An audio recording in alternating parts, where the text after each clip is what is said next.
I have some theories about why Dracula is such a jerk. Part of it is that when I lived in Orange, I had two male roommates move in, and one of them was determined to befriend Dracula. I tried to tell him that Dracula was just a good judge of character because I didn't like him either. Um, that didn't go over very well. But he would constantly try to play with Dracula, pet him, give him treats, and Dracula just would not have it. Like, there are some people that Dracula will warm up to. Still always a little risky, but, he'll be in the same room with them or let him pet him from behind with a little snarly tooth happening.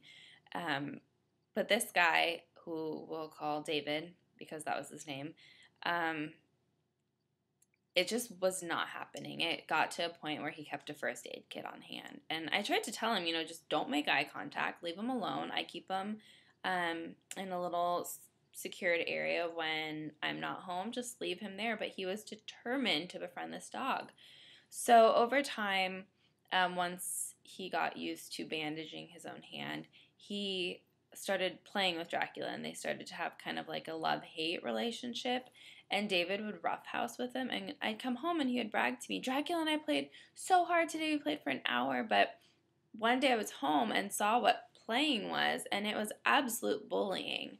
So I think that he bullied Dracula into being a little bit more ferocious than he already was. I mean, he already didn't like the guy, and then, someone 20 times this Dracula's size is standing over him, rolling him around, pushing him around. And yeah, little dogs like to roughhouse, but they also have, little dog syndrome where they need to prove themselves. And I think that David's playing with Dracula and roughhousing with him and bullying him took Dracula's Chihuahua syndrome to the next level and made him even meaner than, he may have been without that. Another reason I think he misbehaves, or I know he misbehaves, is because of what the psychic told us, the food aggression disorder. If there's food around, it's hopeless. One time we were on a road trip, and I was so proud of Dracula. He was being the best dog. He's okay out in public if it's just my mom and dad and I. He's pretty good with us because he's so scared that he's really trusting of us. And we're in the car, we're cuddling in the back seat, my parents are up front driving, and then my parents stopped to get a Starbucks or something like that crinkled, the paper crinkled. As soon as Dracula heard that, he went into attack mode.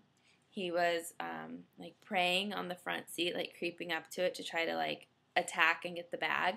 And then when I tried to stop him, he became so vicious toward me that it was a long road trip, so I had blankets and pillows. I literally had to barricade myself for the next 2 hours because it changed his mood for the rest of the afternoon. Once Dracula crosses over that line, there's very little hope of him coming back. He needs his space, his distance, just his own little bubble, and it's not worth trying to woo him back to the other side.